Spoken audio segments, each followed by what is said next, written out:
Ladies and gentlemen, welcome back.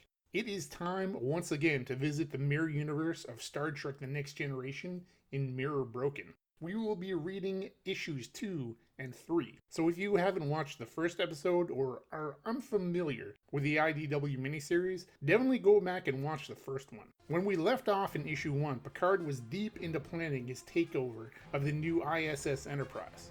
We join issue 2 following an attempted assassination on Picard while he's pumping duranium in the Stargazer's gym. Now Picard is a beast, and we know why Mirror Picard has some serious phaser cannons for arms. I'm sure you wanted to see it. It's a fun scene for sure, but to see that and some other fantastic art in this miniseries, you'll have to get a copy of your own. IDW is not actually sponsoring me for this, but they really should be. I'm expecting to get some serious copies sold here. But let's jump right in, shall we? Once again, Picard has just fought off an assassination attempt in the gym, and he is very nonchalant about the whole thing. Enjoy your workout, Captain. Not as relaxing as I would have liked, Inquisitor. Captain, you're hurt. It'll be fine, Deanna. We get a good look at part of Picard's quarters. While it's actually a nice representation of his quarters in mirror style, these aren't actually what the quarters look like on the Enterprise D. He's still on the Stargazer at this point. They would be much less spacious and salmon colored. He's got quite the collection of ancient weapons, a Spartan shield and what looks to me like a giant World War II German broom-handled pistol above the doorway. And do you see that on the right? Picard has a fucking 19th century Gatling gun in his quarters. That's pretty metal. Our plan is on track. Geordi LaForge has agreed to get us the keys to the Enterprise command codes and security clearance. Everything we'll need. I'll be counting on you, Barclay, to work closely with Mr. LaForge and Data to make this all work. One mistake in this transfer of command, and we're all done for. Understand? Yes, Captain. But there are two more things we need, and I think, Inquisitor, you are uniquely positioned to provide them. The first thing we need is to carefully evaluate and decide upon which crew members we'll be taking with us to the Enterprise. I want the people we can trust most, and not the people who may already be planning to kill me. I was thinking that you, in your capacity as Inquisitor... You'd like me to scan the minds of likely candidates among the crew. Precisely, but be subtle. I want them thinking it's just a routine Imperial check for loyalty and right thinking. I do actually like this miniseries. There's some great stuff to it, but the lack of attention to detail here is pretty bad. Look at the size of those windows. Those are massive even for a Galaxy-class starship, not to mention a Constellation-class starship like the Stargazer. And the second thing you need? I've learned how to keep certain things from you when I need to, Inquisitor. The second thing we need is a high-level contact on the Enterprise to make this work. The first officer, as a matter of fact. I believe you've been acquainted with him. We're not on the best terms, but then you already know that, don't you? Fine, I'll reach out to him. Where did they get that image of Riker? It doesn't look like a personnel file. He's got that big goofy Riker grin that everyone knows and loves. Did they access his online dating profile or something? Alright, and here we are back with Picard and Troy after she's done her interviews. Some of the crew members on my list are better than others, but I think I've managed to pick out about 100 of the best people. These are the ones most likely to show some loyalty when we need it most, or at least aren't actively disloyal. This wasn't easy, Jean-Luc. I've never scanned so many people in such a short period of time. There are a lot of disenchanted people on this ship. Angry, fearful, concerned. Oh, I am well aware. To tell you the truth, I think we're getting off the Stargazer just in time. We'll have a fresh start on Enterprise with a better and stronger crew. But one thing is still bothering me. How are we going to get all these people onto the Enterprise? I've tasked Data and Barclay with solving that. That sort of engineering exercise is perfect for those two. What I'm more worried about is LaForge. If he can't deliver on his lofty promises... Now here we are in the captain's ready room, and it looks like a completely different ship. His quarters should actually look more like this, more stark and closed in. And here we are back on Utopia Planitia with LaForge and Leah Brahms. And I have to say, this depiction of Leah Brahms, not too bad. She's kind of a slob though. Lieutenant LaForge, what are you doing here? Well, I was just in the neighborhood a few floors up, and I thought I'd stop in to see you. Wow, look at that view. I was just having some dinner. Would you like to come in? Don't mind if I do. I was just thinking, Leah, about when you and I were working on the Enterprise Antimatter Containment Project, and how I missed making you laugh and the reflection of the phase coil in your eyes. This Mirror LaForge is definitely some sweet talking SOB, that's for sure. Oof! Ah, right in the antimatter crystals! What a bitch! Alright, LaForge, what are you up to? What game are you playing? It's not a game. Spare me your excuses. What do you want? And what do I get out of it? How about if we sit down and eat, and I'll tell you all about it? So, I've been talking to Captain Picard from the Stargazer. Picard, isn't he the one with that crazy robot? That's the one. So here's our plan. Let me know what you think. Okay, art's pretty good for the most part. I like the background, but whoa, what happened to Leah's face here? That's wrong. But how are you ever going to get security clearance to get on Enterprise to make all those changes? You'll have to do it on board. You'll never get through the security protocols from down here. That's where you'll come in. Oh, no. Oh, yes. Look, you work with me on this, and I'll make you my executive officer for engineering. You'll have all the technology of the Enterprise at your personal disposal. All those experiments you've always wanted to do, you can do them all, and you can even check out data. So this is a little more like it. The face is actually a lot better. It looks more like how she's supposed to look here. Weirdly, bits of inconsistency here and there. Really? Everything you've ever dreamed of will be yours. Everything? Everything.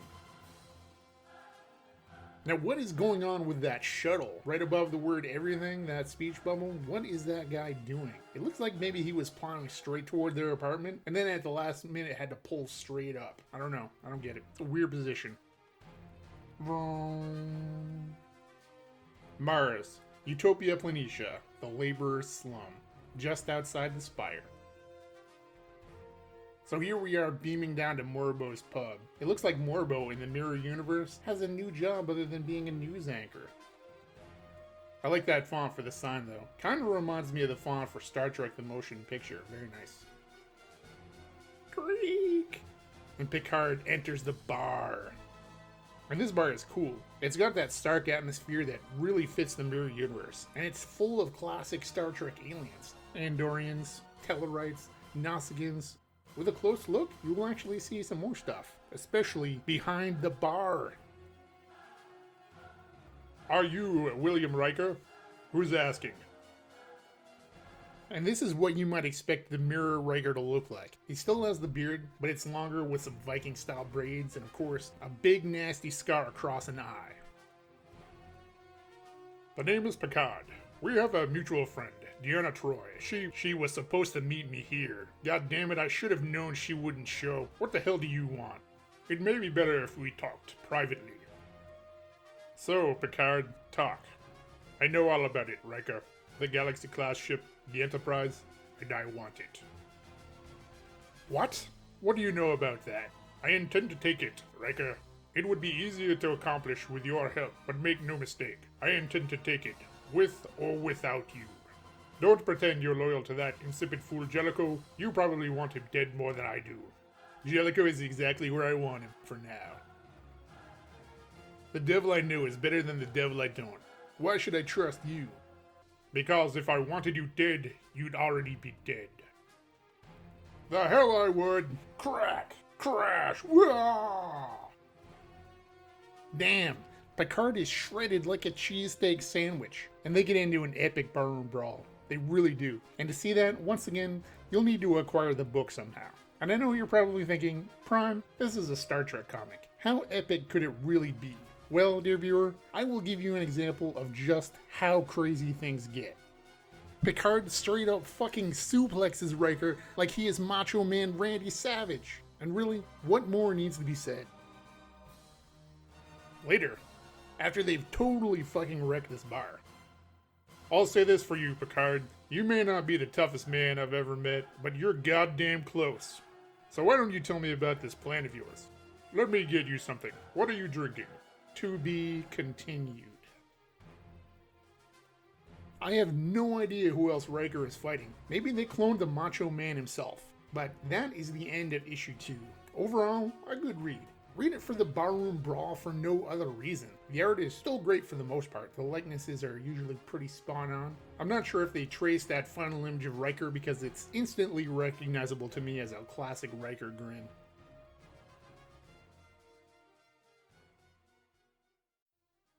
We start issue 3 with Captain Edward Jellicoe taking command of the Enterprise in the shuttle bay, very much how we see Picard take command in All Good Things. We get another great likeness, this time of Ronnie Cox as Jellicoe, as seen in Chain of Command. You can also see the crew wearing what look like formal jackets over their standard uniforms. I think you know the crew of the Enterprise. Certainly they have come to know. This is a momentous day, soldiers of the Empire. My presence here means that the day is finally upon us. The launch of the new ISS Enterprise D. This Galaxy-class vessel is going to restore the Empire to its former greatness. While you may think my methods toward you have been harsh, cruel, and at times unfair, realize that your struggles during the construction of this vessel have not been in vain. Only through pain and discipline will you develop the skills necessary. Also, it's kind of interesting. Riker's dialogue, very much similar to Spock's dialogue in Star Trek The Wrath of Khan when Admiral Kirk comes aboard the Enterprise for his little training cruise. Soldier, is that tunic properly pressed? Sorry, sir. Get him out of here. Haul him off for retraining. I have told you time and time again, we will do things the right way on this ship, and there will be no tolerance for anything less. You know, I have to think Jellicoe from the Prime timeline probably would not have handled a sloppy uniform very well either. I don't know, just a thought. This launch had better go well, Commander. Not to worry, Captain. Everything is in order. I doubt that, number one. Actually, sir, before we get you to the bridge, don't forget that high priority meeting you have scheduled. Beverly Crusher? She's here? Aye, sir. She's waiting for you at sickbay. Very well. Meet me on the bridge in 30 minutes, Commander. He's such an insufferable jackass. Well, you just never know how things might turn out, Lieutenant. Dr. Crusher. Captain Jellicoe. I'm glad you accepted this assignment, Doctor. I specifically requested you. It would have been difficult to turn down the opportunity to work in the most well-equipped sickbay in the fleet. I requested you because you are the best triage doctor in the Empire, and this ship is going to see a lot of action and many casualties. I hope you're not talking about casualties merely for the sake of casualties. As the captain, I'll be the one determining how many casualties we need to have in the service of our mission, Doctor. Your job is to heal them up and keep them fighting. Is that clear? Yes, Captain. Why exactly do we need your useless son here, Doctor? This is a vessel of war, not a childcare center. You agreed to my terms, Captain. Wesley stays with me. He needs special care, and his continuing treatment is an important part of my ongoing research. So I did, Doctor, but make no mistake. If he gets in the way of your duties or keeps this crew from getting the best care, well, let's just say I'd hate for him to have any accidents. The Enterprise is a large and dangerous place for a child. I love Jellicoe calling Wesley useless. I feel like he's kind of speaking for the audience of early TNG. Also, nice little subversion about the Enterprise being dangerous for children, considering how many were on the Prime timeline Enterprise. But even then, it was still pretty dangerous. Not the ship itself, but all of the crazy situations that the ship went through. Captain on the bridge? Riker, I hope you're ready for launch. I don't have a lot of patience for any more ceremony. We're ready. I'm obliged to remind the captain that as soon as we depart, we will no longer be under the protection of the cloaking net. The curious eyes and long-range scans of the Cardassians and Klingons will be watching us. Let them watch. I'm tired of all this skulking around. It's time they see what they're going to be up against. This is a very nice depiction of the bridge, but I feel like it should look a bit more militaristic, and I'm not sure about the colors of the aft stations. I don't think I would use that much blue for the Mirror Universe personally. I do like all the Terran emblems though, and you can see Jellicoe taking off his formal jacket, showing the standard uniform underneath. Aye, sir. Lieutenant? Dock control reports ready. Helm is ready, sir.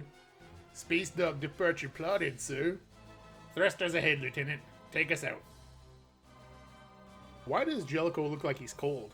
Maybe he should put his jacket back on. It's a strange pose. Also, I'm not sure why the op station is reporting the helm ready. I know in Encounter at Farpoint, the stations were reversed, but the guy at the helm station says that he's plotted a course. So, I find that kind of strange.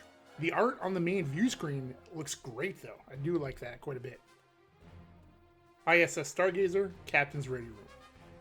Leah Brahms has confirmed to me that the Enterprise has on board only a partial crew complement of about 200 for this launch. All the better for us. Fewer problems for our invasion force of 150. The plan to take Enterprise is set. The invasion force gathers in the shuttle bay, which has been converted into a giant transporter. I have put my trust in you. That is no easy thing, but I do so because I am confident that we share a common goal, the supremacy of the Terran Empire. And that supremacy can't be merely given or found. It must be taken, torn from the grasp of those unworthy of it. I think we're worthy of this prize, and with it, we can take back the stars. What say you? Will you take it? Ready to engage, Captain.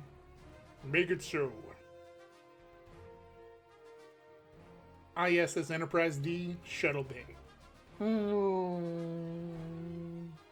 You made it. Leah Brahms, I presume? I've heard all about you. Unfortunately, time is of the essence right now, and I have little time for pleasantries. Agreed, Captain. Allow me to assure you that I'm completely committed to your endeavor. The Enterprise computers are completely in your hands. Captain, all bridge command protocols are being rewritten. What? My board is down too, sir. The last thing I saw was a subroutine command from main engineering. Picard! Scream! Yeah, this is awesome. I love some good old-fashioned vaporizations. I love the art of the bodies burning away also, it's great. And I think it's kind of badass that Picard wields a Klingon disruptor too. What are you fools waiting for? Return fire, that's an order. Is there anyone here particularly eager to remain under the command of Captain Jellicoe? I just happen to be in the market for a trained bridge crew. So that's how it is, you bastards. Commander Riker, would you mind relieving Mr. Jellicoe of his weapons? You filthy traitor, you did this. You won't get away with this, Picard. Well, this is an improvement.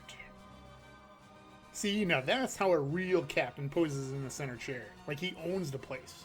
Also, a bit of a continuity error. The Enterprise diagram on the wall of the bridge is pointing the wrong direction.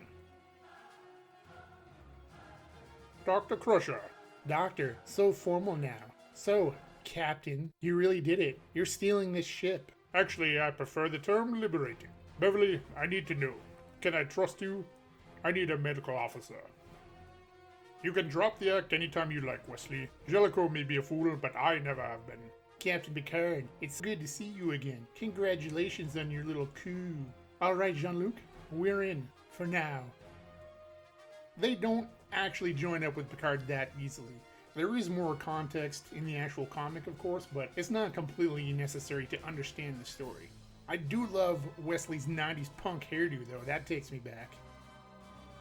Where are you taking me? The captain has requested a meeting. I'm the captain. You'll regret this, you damned abomination. I think not. Your day is coming, Picard. It'll be a knife in the back for you, just like there was for me. If not from that bastard Riker or your robot thug, then someone else you never saw coming. That remains possible, but it's really nothing you need to worry about. And with that, Jellicoe is blown out of the shuttle bay. Total recalled again. And that's where we end this issue as well, with a great shot of the Mirror Enterprise going to warp for the first time. To be continued. Mirror Broken continues to be an entertaining miniseries.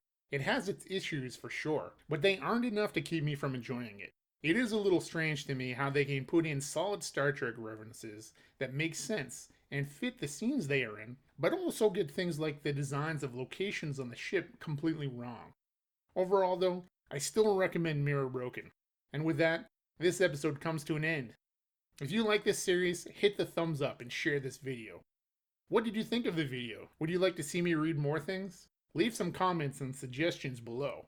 And until next time, this is Prime, signing out.